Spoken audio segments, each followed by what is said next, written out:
오늘 우리에게 주시는 하나님의 말씀은 디모데후서 2장 1절에서 6절입니다.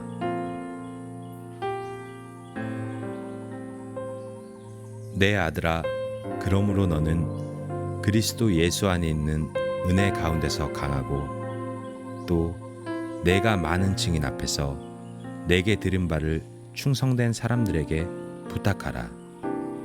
그들이 또 다른 사람들을 가르칠 수 있으리라. 너는 그리스도 예수의 좋은 병사로 나와 함께 고난을 받으라. 병사로 복무하는 자는 자기 생활에 얽매이는 자가 하나도 없나니 이는 병사로 모집한 자를 기쁘게 하려 함이라. 경기하는 자가 법대로 경기하지 아니하면 승리자의 관을 얻지 못할 것이며 수고하는 농부가 곡식을 먼저 받는 것이 마땅하니라. 아멘.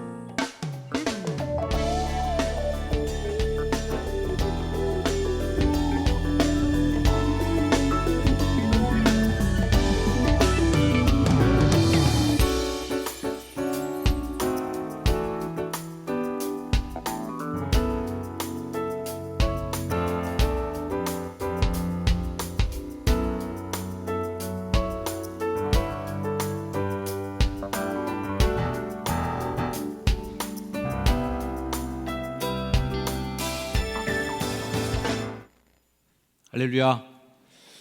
봄이 오는 소리가 옆에서 들리는 것만 같습니다. 어제 성도들과 함께 태안 국립공원 해변길을 걸었는데요, 처음으로 수줍게 핀 진달래를 보았습니다. 봄이 가까이 오는 것 같습니다. 겨울이 깊어지면 봄이 오는 것처럼 고난이 깊어질 때에 바로 하나님께서 주시는 부활의 새벽, 소망의 새벽이 여러분들에게 임할 줄로 믿습니다. 자, 오늘 설교 제목은 여성들에게 약간 설명이 필요한 설교 제목 같아요. 대학 시절에 입학생들이 있었는데 우리 동기들 입학생 중에 구분법이 하나 있습니다. 그 구분법 중 하나는 현역과 예비역으로 구분하는 거예요. 현역은 고등학교 갓 졸업하고 이제 바로 들어온 친구들이 현역 이름으로 불리고, 예비역들은 이제 군대 갔다 와서 대학을 들어오신 분이나 아니면 재수생들 이런 친구들, 또는 우리보다 선배님인데 군대를 다녀왔다가 이제 다시 복학한 분들, 이런 분들이 예비역입니다. 예비역 형님들의 특징이 있어요. 이 예비역 형님들이 일단 MT 안 가요. 동아리 활동 안 해요. 그리고 조금 무게를 잡습니다. 활동의 중심에 서지 않아요. 항상 옆에서 약간 사이드에서 이렇게 우리를 지켜봅니다. 그러고 나서 잔소리를 좀 하시죠. 이렇게 해야 된다, 이렇게 하면 안 된다, 이런 식으로 훈수를 두는 분들이 바로 예비역 형님들입니다. 저는 오늘 이 설교를 이렇게 준비하면서 교회에서도 이런 예비역들이 있으면 안 되겠다. 태안에 둘레길 가자. 근데 안 가는 분들 예비역 분들이세요. 동호회 활동합시다, 선교 활동합시다. 아유, 내가 뭘 거길 가. 예비역이에요, 이분들. 현역은 그렇지 않습니다. MT 죽으라고 합니다. 동아리 활동 죽으라고 합니다. 뭐든지 학교 행사 있으면 다 와 있어요. 학교 축제 같은 거 있어도 예비역들은 거의 안 옵니다. 예비역분들은 안 오고, 오더라도 어디 계시냐, 도서관에 가 계세요. 공부하고 계시고 활동 잘 안 합니다. 물론 좋은 예비역분들도 계셨어요. 스스럼 없이 우리랑 같이 어울려 주시기도 하고, 또 특별히 예비역님들이 좋은 거는 같이 밥 먹으면 밥을 사주신다는 거. 돈을 잘 내주시는 예비역분들, 우리 좋은 선배님들로 기억됩니다. 제가 4학년 때 과대표를 했기 때문에 그 당시에 78학번, 79학번 선배님들이 대거 복학을 하셨어요. 군대 갔다 오셔서. 제가 아무래도 이제 과대표다 보니까 그분들을 잘 좀 모셔야 되는데, 그래서 오히려 우리 동기들보다 그분들이 더 친한 분들이 있어요. 그 선배님들, 그분들하고 굉장히 친해지고 지금도 연락하고 친하게 지내는 저희 목회에 좋은 조언을 해주시는 선배님들이 바로 이렇게 복학하셨던 예비역 형님들이셨습니다. 오늘 말씀을 준비하면서 그때 생각이 좀 났어요. 자, 오늘 말씀을 한번 들어가면서 이 얘기가 무슨 의미인지 나중에 알게 될 겁니다. 바울은 디모데가 자기 영적인 아들로 잘 자라기를 바랍니다. 그래서 1절 말씀 이렇게 시작하죠. 자, 1절 말씀 읽어봅니다. 시작. 내 아들아, 그러므로 너는 그리스도 예수 안에 있는 은혜 가운데서 강하고 내 아들아, 이렇게 불러요. 바울은 디모데가 강한 아들로 자라기를 기대합니다. 바울의 선교 유전자를 물려받은 그 아들 디모데, 그 아들 디모데가 바울 아버지의 유전자를 잘 물려받을 뿐 아니라 이 복음 전하는 사명을 또 다른 사람에게 또 잘 물려주는 훌륭한 축복의 통로가 되기를 기대하고 있어요. 그래서 2절 말씀이 나오는 거죠. 내가 많은 증인 앞에서 내게 들은 바를 충성된 사람들에게 부탁해라 너. 그래서 교회 안에서 충성된 사람들을 잘 골라서 나한테 들었던 얘기를 그들한테 그대로 전해줘라. 그러면 그 사람들이 또 다른 사람을 가르칠 거다라는 거예요. 예수님이 이 땅에 복음을 전하기 위해서 사용하신 탁월한 선교적 전략 방법이 바로 이겁니다. 내가 하는 것이 아니라 내가 할 뿐만 아니라 내가 하는 일들을 제자들에게 또 물려주는 거예요. 그 제자들은 또 다른 제자에게 물려주고, 이렇게 해서 복음이 끊임없이 흘러서 130년 전 부활주일 4월 5일 부활절 새벽에 아펜셀러 목사님이 선교사님이 이 한국 땅에까지 발을 딛고 오신 겁니다. 올해가 그 130주년 기념의 해예요. 자, 우리는 이 시대에 살면서 또 하나의 사명을 가지는 것은 이 일을 누군가에게 또 전달해 줘야 된다는 겁니다. 저도 정현수 목사도 마찬가지예요. 제 목회 여기서 잘하고 정현수 목사에서 목회 끝내고 그런 게 아니라 이 일을 또 다른 사람들에게 넘겨줘야 될 책임이 이제는 서서히 커지고 있어요. 저도 이제 50대 중반이 되니까 후배들을 키우고 싶고 다음 세대가 더 잘 됐으면 좋겠다는 마음을 먹게 돼요. 내 때보다 다음 대가 더 잘 돼야 되는구나. 효성중학교에도 전임자분들이 저에게 좋은 유산을 물려준 것처럼 저도 누군가에게 제가 여기서 은퇴하고 나서 또 다른 후임자가 있고 올 때는 정말 더 좋은 환경 속에서 목회할 수 있도록 길을 열어주는 사람이 되어야 되는구나, 이런 생각을 갖게 되는 거죠. 위대한 선교의 연결고리가 끊어지지 않게 넘어가야 된다는 거죠. 자, 오늘 디모데후서 2장 2절 다시 보면 이런 말씀이에요. 충성된 사람들에게 이 일을 부탁해야 된다. 그러면 또 다른 사람을 가르친다. 이 복음이라는 것이, 복음 전하는 사명이 너무 값지고 소중한 일이기 때문에 충성된 사람들에게 부탁해야지, 이거를 대대하고 아주 아무 생각 없는 사람한테 절대 맡겨놓으면 안 되는 거예요. 여러분들 뭔가 소중한 일이 있을 때, 소중한 것이 있을 때 누구에게 이걸 맡겨놓습니까? 믿지 못할 사람, 믿지 못할 사람, 신용이 없는 사람한테는 절대 귀한 걸 맡기지 못해요.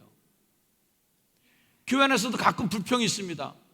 누구는 이렇게 일을 많이 하고 나한테는 왜 일이 없는가? 그런 분들은 스스로 반성해 보시면 돼요. 왜 그분에게 일이 안 가겠까? 너무나 소중한 값진 일들은 이게 일이 펑크나면 안 되는 거예요. 이 일이 펑크가 나면 영원히 죽는 일이기 때문에 함부로 맡길 수가 없어요. 그러니 충성된 사람들한테 그 일을 맡길 수밖에 없다. 충성하지 않고 그 일에 대해서 비난하거나 그 일에 대해서 아무 생각이 없는 사람을 맡겨놓을 수가 없다는 거예요. 충성된 자들에게 부탁해라는 거예요. 성경은 복음의 가치 있는 것이기 때문에 곳곳에서 충성을 강조합니다. 맡은 자들에게 구할 것은 뭐라고요? 충성이에요. 임무를 맡았으면 충성해야 된다는 거예요. 자, 충성스러운 사람들을 얘기하면서 바울은 세 종류의 직업군을 오늘 얘기하고 있습니다. 하나는 병사, 하나는 경계하는 자, 한 사람은 농부예요. 이 세 부류의 사람들에 대한 설교를 제가 옛날에 했기 때문에 오늘 설교를 제가 좀 만만히 봤습니다. 어저께도 태안에 하루 종일 둘레길을 걷다 오기 때문에 이미 설교 재료는 다 준비했어요. 제가 다 준비해서 이게 이제 엮어놓기만 하면 이제 끝나기 때문에 가벼운 마음으로 둘레길을 잘 걷고 왔습니다. 근데 설교 준비를 하면서 이 세 개를 엮는데 저는 병사 따로, 농부 따로, 경계하는 자 따로, 그래서 병사의 특징은 무엇이며 농부의 기질은 무엇이어야 되고 또 경계하는 자들의 원칙은 뭐야 되냐, 이런 거 딱 설명하면 오늘 설교는 끝나는 거예요. 옛날에 했던 설교가 있기 때문에 거기 제가 묶여 있었어요. 그래서 이 본문을 제대로 제가 보지 못했다는 거예요. 오늘 설교를 다시 준비하면서 어제 그래서 늦게 끝났습니다. 태안 갔다 와서 굉장히 피곤한데도 늦게 설교가 마무리됐어요. 이 세 부류의 사람이 중요한 게 아니더라고요. 이 세 부류의 사람에게 일관적으로 관통해 나가는 원칙이 있다는 거예요. 그게 더 중요했어요. 병사가 중요한 게 아니라, 농부가 중요한 게 아니라, 경기자가 중요한 게 아니라 이 세 사람이 갖고 있어야 될 특징이 뭐였냐면 충성하라는 거예요. 충성된 사람을 세 종류의 사람으로 보여준 것이죠. 먼저 병사가 나오는데요, 충성스러운 병사가 되기 위해서 가져야 될 첫 번째 소양은 두려움을, 고난에 대한 두려움을 갖지 말아야 된다는 겁니다. 자, 논산훈련소에 병사 훈련 갔어요. 오늘 행군 있다. 어려운 일이에요. 군사가 안 간다 그런다 자기. 나 힘들어서 못 갑니다. 이러면 그 군인은 흔히 군대에서 얘기하는 이제 고문관이 되는 거예요. 가스실에 들어가라, 유격훈련해라. 고난이거든요. 다 힘든 거거든요. 이제 뭐 진짜사나 이런 거 병영 프로그램 보면 굉장히 훈련했는데 고통 많이 하잖아요. 힘든 일을 두려워하는 병사는 군인이 될 수가 없습니다. 첫 번째 충성스러운 군인이 되기 위해서 우리가 가져야 될 것은 고난을 두려워하지 말라는 거예요. 따라합시다. 고난을 두려워하면 좋은 병사가 될 수 없다. 너는 그리스도에서의 좋은 병사로 나와 함께 고난을 받으라. 이게 명령이에요. 우린 이미 디모데에게 주신 이 말씀을 익히 알고 있는 말씀이 있습니다. 복음을 부끄러워하지 말고, 갇힌다 된 나를 부끄러워하지 말고, 하나님의 능력을 따라 복음과 함께 뭐라고요? 고난을 받아라. 이게 바울의 명령이에요. 우리가 달콤하게 기대하는 안락함, 평안함, 즐거움, 그리고 영광이라는 것, 이 모든 것들을 우리가 기대하지만 성경은 집요하게, 아니 일관되게 꼭 1+1 상품을 판매해요. 우리는 영광을 사고 싶어요. 근데 영광 상표에 꼭 완전히 스카치 테이프로 말이죠. 이 발음이 안 나왔어요. 스카치 테이프로 꽁꽁 묶어갖고 1+1으로 이걸 안 사면은, 이걸 갖고 가기 싫으면 이것도 못 산다는 거예요. 영광이라는 그 물건을 내가 골라야 되는데 거기에 1+1으로 딱 묶여있는 게 고난이라는 것도 묶여있어요. 집요하게 따라다닙니다. 로마서 8장 17절 말씀, 우리가 그와 함께 영광을 받게 하려면 뭐 해야 된다고요? 그와 함께 고난도 함께 받아야 할 거다. 고난 사기 싫으면 영광도 기대하지 말라는 거예요. 그나마 위로가 되는 것은 고난은 잠깐이고 영광은 길고 크다는 거, 그나마 위로예요. 현재의 고난은 장차 올 우리의 영광과 비교할 수 없다. 비교가 안 될 정도로 크기에서나 길이에서 차이가 나지만 아무튼 현재의 고난은 우리가 싫어할 만한 일이라는 거예요. 사랑하는 여러분, 충성된 일꾼의 첫 번째 이미지는 뭐냐? 고난을 받는 군인이에요. 옆에 분에게 한번 축복해 주세요. 고난을 받읍시다. 교회 다니면서 고난 받지 않으려는 분들이 있어요. 신앙생활하면서 고생하고 싶지 않은 분들이 있어요. 교회 생활하면서 힘든 일 하고 싶지 않은 분들이 있어요. 좋은 병사가 될 수 없는 분들이에요. 두 번째는 개인적 사생활에 얽매이면 안 된다는 겁니다. 2장 4절 말씀 읽어봅니다. 시작. 병사로 복무하는 자는 자기 생활에 얽매이는 자가 하나도 없나니 이는 병사로 모집한 자를 기쁘게 하려 함이라. 여기서 생활이라는 말로 번역된 비오스라는 이 단어는 세상에서 하는 사업이나 개인적 생활을 의미합니다. 자기를 뽑은 사람을 기쁘게 하려면 개인적인 생활에 묶여 있으면 안 된다는 거예요. 여러분 한번 상상해 보십시오. 직장에서 여러분 직장 동료나 아니면 여러분 직장 후배나 아랫사람이 개인적인 일로 무단 결근, 무단 조퇴, 외출, 밥 먹듯이 하고 너 어디 가 있어? 그럼 저 피곤해 잠깐 사우나에서 누워 있는데요. 너 지금 어디 가 있어? 집에 갑자기 뭐 일이 있어갖고 잠깐 밖에 나와 있어요. 너 오늘 회사 왜 안 왔어? 친구 만날 일이 있어서 못 갔어요. 이해해 주세요. 이 사람은 어떻게 할까요, 여러분? 잘라야죠. 이런 사람 잘라야죠. 뭘 어떻게 고민해요? 자기 생활, 이걸 더 소중히 여기고 그걸 챙기려고 한단 말이에요. 또한 회사의 방침을 따르지 않아요. 개인적인 사견만 내놔요. 회사의 방침은 이쪽으로 가자고 사장님이 다 동료에서 전 직원이 글로 가고 있는데 제 생각에는 말이죠, 이러면서 그걸 따르지 않아요. 개인적인 생각에 묶여서 전체의 생각을 따르지 않아요. 어떻게 해야 될까요?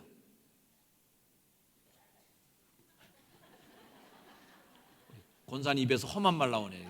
잘라야 됩니다.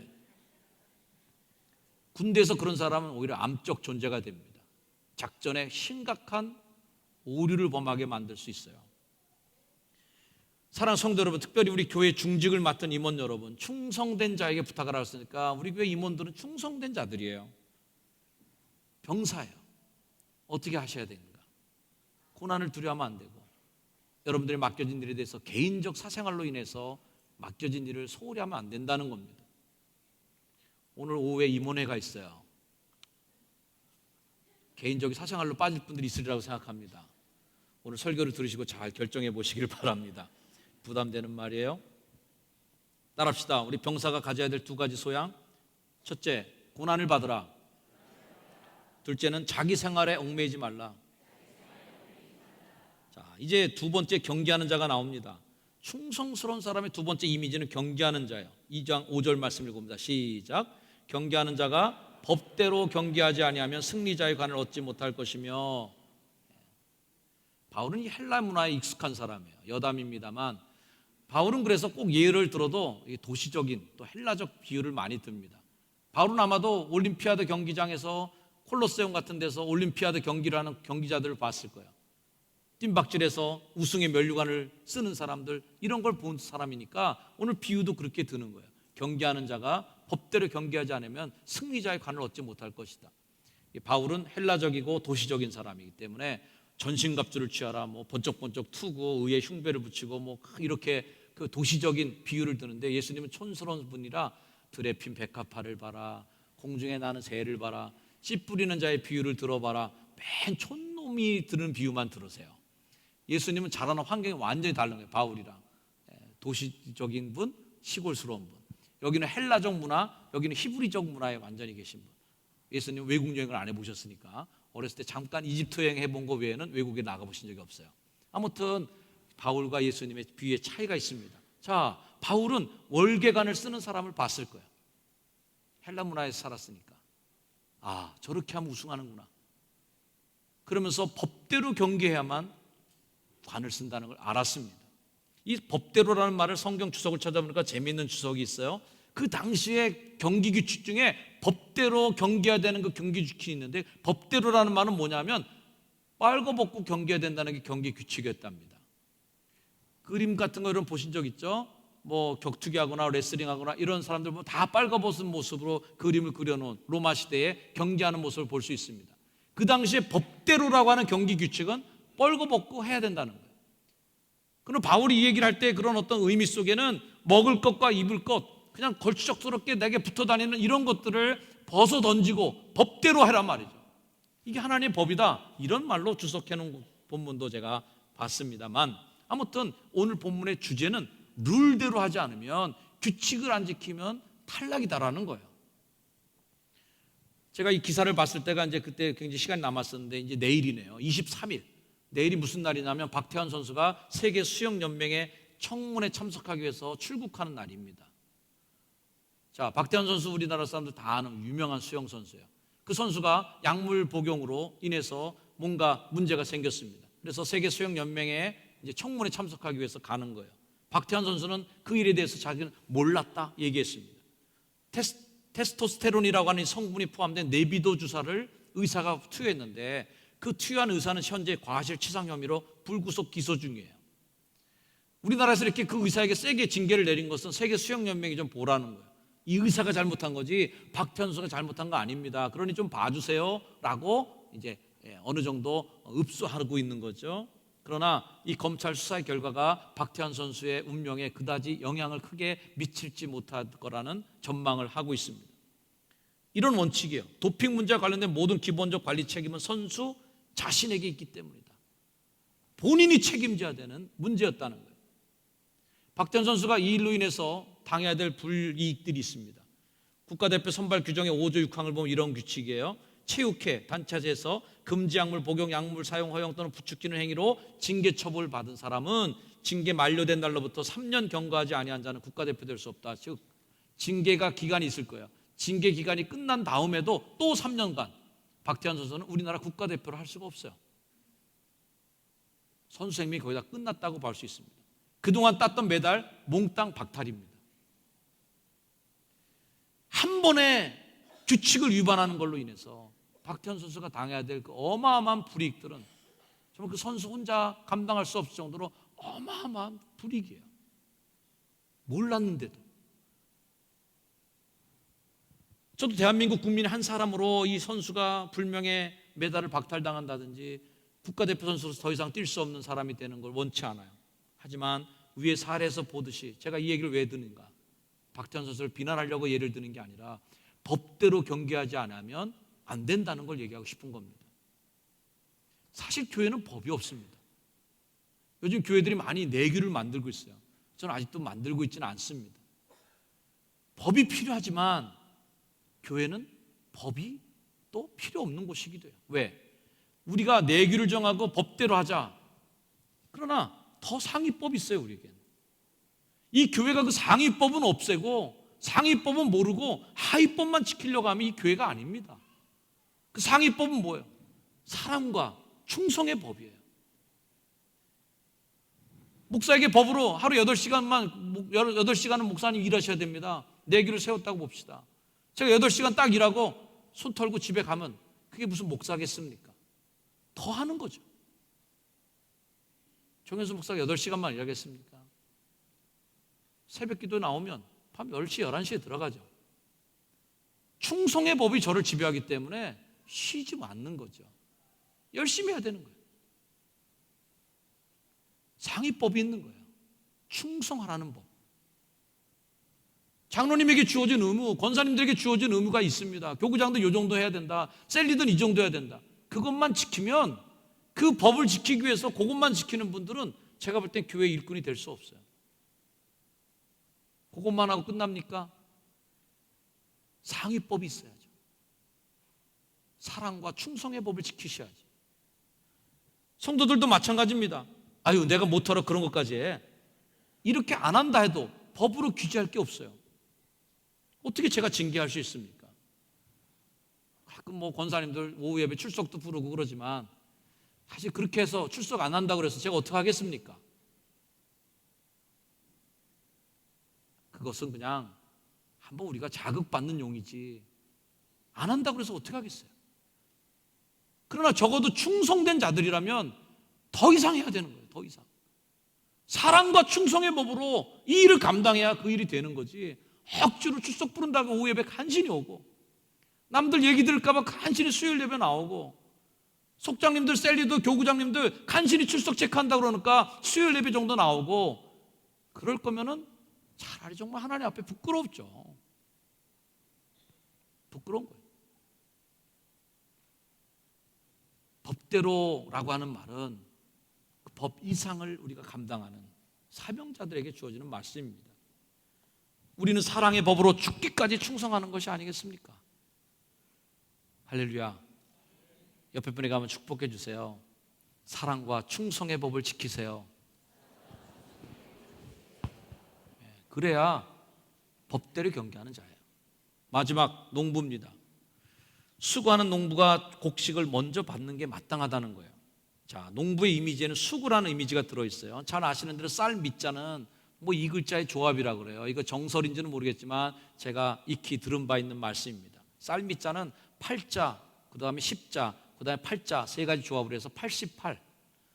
쌀 한 톨이 농부의 손에 쥐어지기까지는 농부의 손길이 88번 가야 쌀 한 톨이 나온다라는 의미를 갖고 있다는 얘기입니다.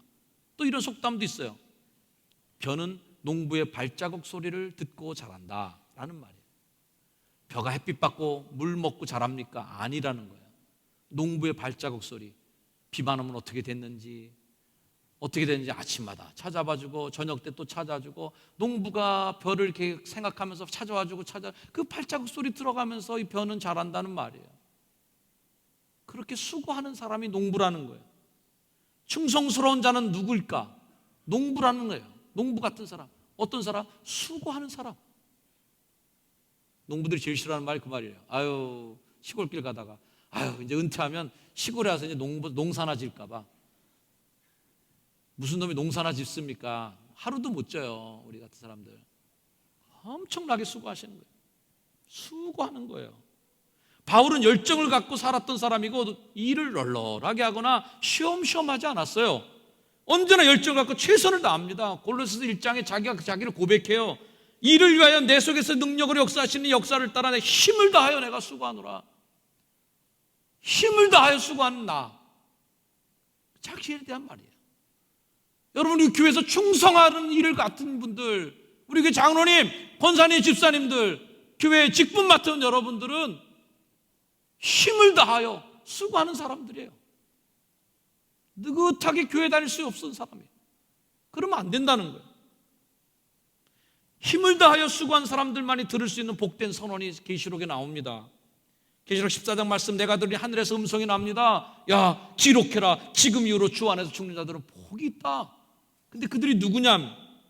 성령이 얘기합니다. 그러하다 그들이 수고를 그치고 쉬리니. 주 안에서 죽는 자들이 복되다고 하는데 그 복된 자들이 누구예요? 수고한 사람들이에요. 그러니까 그 사람들에게 내려준 하나님의 복이 뭐예요? 수고를 이제 그만 그치고 쉬어라, 이거예요. 옆에 분에 가면 얘기해 주세요. 천국에 가서 쉽시다. 그때 가서 쉬세요. 그때는 영원히 쉴 수 있어요. 여기서 수고하고 지금 그 수고를 그치고 여기서 수고를 그치고 말면 안 되는 거예요. 자, 거꾸로 오늘 본문은 앞으로 다시 갑니다. 이렇게 병사로, 경기자로, 농부로 살아가기 위해서 우리에게 필요한 것이 강한 사람인 거예요. 강해야 충성할 수 있어요. 자, 바울이 강하라고 그러죠. 내 아들아, 그리스도 예수 안에 있는 은혜 가운데 너 강해야 된다. 자, 강해지라고 얘기하면서 전제 조건을 하나 다는데 그것은 은혜 안에서 강해져야 된다는 거예요. 자, 이 말씀을 풀어주면 이 강하게 한다라는 이 말은 수동태 명령법입니다. 즉 내가 강해서 강해지는 게 아니라 누군가가 나를 강하게 만들어서 강하게 써준다는 말이에요. 우리는 내 자신이 스스로 강해질 수 없어요. 우리는 너무 약해요. 병사로 살아가기에는, 그 고난을 받기에는 우리는 너무 약해요. 자기 생활에 얽매이지 않으려고 노력은 하는데 안 그럴 수가 없는 거예요. 법대로 좀 경계하자 그러는데 얼마나 유혹이 많은지, 얼마나 편법에 대한 유혹이 많은지. 새치기 한 번만 하면 된다. 너 이 지름길을 그냥 질러가면 더 된다. 수고해야 그 쌀을 얻는데 수고하지 않고 땅을 착취하는 법을 연구하죠. 화학비료를 쓰죠. 유전자 조작을, 농산물을 기르죠. 성장 촉진제를 맞춰갖고 길러내죠. 이렇게 수고는 안 하고 받기만 먼저 하려고 하는 욕망들이 오늘날 자연계를 다 망가뜨리고 우리의 먹거리를 망가뜨리는 거잖아요. 수고하기 싫은 거예요. 우리 그렇게 약해요. 이 말씀을 좀 더 의미를 강조해서 얘기한다면 이 얘기입니다. 자, 한번 읽어볼게요, 여러분들. 시작. 하나님의 역사를 거부하지 말고 보다 우리를 능동적으로 강하게 하시는 하나님의 능력 안에 머물라. 은혜 안에 강해란 말은 여러분들은 약하고 저도 약하고 다 약하지만 은혜 안에 있으면 강해진다는 말이에요. 할렐루야. 우리가 왜 십자가를 묵상하고 예수 그리스도를 묵상합니까? 거기 안에 있어야 강해지는 거예요. 요한복음의 말씀 똑같아요. 가지가 나무에서 떨어져 버리면, 안에 있지 않으면 밖에 버려 말라지고, 그 가지가 나무에 붙어 있으면, 나는 내가 내 안에 있으면 이 사람은 과실을 많이 맺나니. 과실을 맺는 게 가지가 힘이 좋아서 맺는 게 아니라 이 가지는 그냥 나무에 붙어 있기만 하는, 그러면 나무가 힘을 내서 내게 열매 맺을 수 있는 능력을 준다는 말이에요. 우리가 충성스러운 자가 되기 위해서 하나님 앞에 기도하는 자가 되길 주의 이름으로 축원합니다. 나는 힘이 없어서 못해요, 이런 얘기하지 마세요. 은혜 안에 있기를 소망하고 기도하시길 축복합니다. 은혜 안에 있으면 하나님의 은혜를 강하게 해주실 거예요. 병사로, 경기하는 사람으로, 농부처럼 그 일을 감당하는 사람으로 여러분들을 빚어가 주실 줄로 믿습니다. 바울은 자신을 평생 현역으로 알고 살았어요. 그래서 그 사람은 내가 옛날 2등병 때 어땠는데 나 상병 때 이랬어 하고 병장이 되어갖고 자리에 앉아있지 않았어요. 자기를 늘 현역처럼 여겼어요. 바울은 자기를 어떻게 얘기합니까? 나는 잡은 줄로 여기지 않는다. 나는 이룬 줄로 여기지 않는다 그랬어요. 나 옛날에 다 해봤어. 나 옛날에 다 했던 일이야. 그러니 너희들이 이제 해 라고 얘기하지 않았다는 거죠. 나는 잡은 줄로 여기지 아니하고 이룬 줄로 여기지 아니하고 오직 내가 한 일, 뒤에 있는 일은 잊어버리고, 다 잊어버리고 그동안 했던 왕년에 있었던 모든 그런 일들 그거 갖고 사는 존재가 아니라 나는 앞에 있는 일만 보고 살아가는 존재야. 이게 현역이에요. 표대를 향하여 나는 달려가겠다. 이 일을 위해서 나의 목숨을 조금도 아까운 것으로 여기지 않겠다. 십자가 앞에 내가 전제로 부어질 그날까지 나는 끝까지 달려가겠다. 이게 병사 같은 마음, 경기하는 마음, 농부의 마음으로 일생을 현역으로 살았던 바울의 마음인 줄로 믿습니다.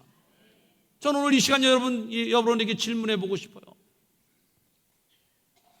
여러분 현역이십니까? 아니면 예비역이십니까? 이제는 뒤로 물러가서 아유 난 됐어, 이제 옛날에 다 했어. 그런 건 옛날에나 했어. 그런 건 집사 때나 했던 거지. 그건 권사 때나 했던 거지. 옛날 젊었을 때는 했던 일이지 그런 건 라고 하면서 예비역으로 뒤로 물러가는 사람이 될 겁니까? 아니에요. 우리는 평생 현역으로 살아갈 사람입니다. 하나님 앞에 서는 그날 우리는 비로소 주님 나라 들어가서야 예비역이 되는 거예요. 우리는 주님의 맡은 충성된 자들이기 때문에 끝까지 이 세 부류의 사람들의 특징을 우리가 본받으면서 살아가야 된다. 병사로 사시길 축복합니다. 경계하는 자처럼 법대로 살아가세요. 수고하는 농부가 곡식을 먼저 받는 거예요. 교회에서도 마태복음의 원리가 작용합니다.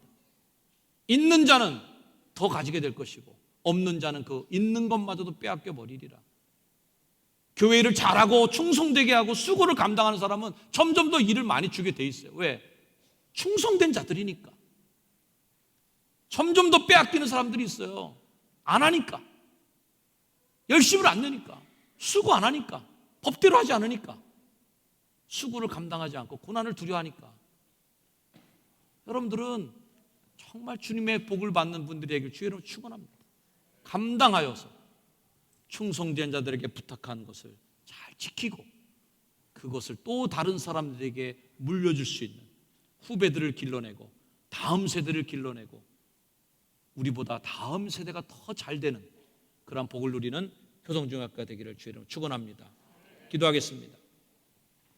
하나님, 십자가의 군병으로 현역과 같은 마음으로 끝까지 주님께 충성해서 하나님의 영광이 되게 하옵소서.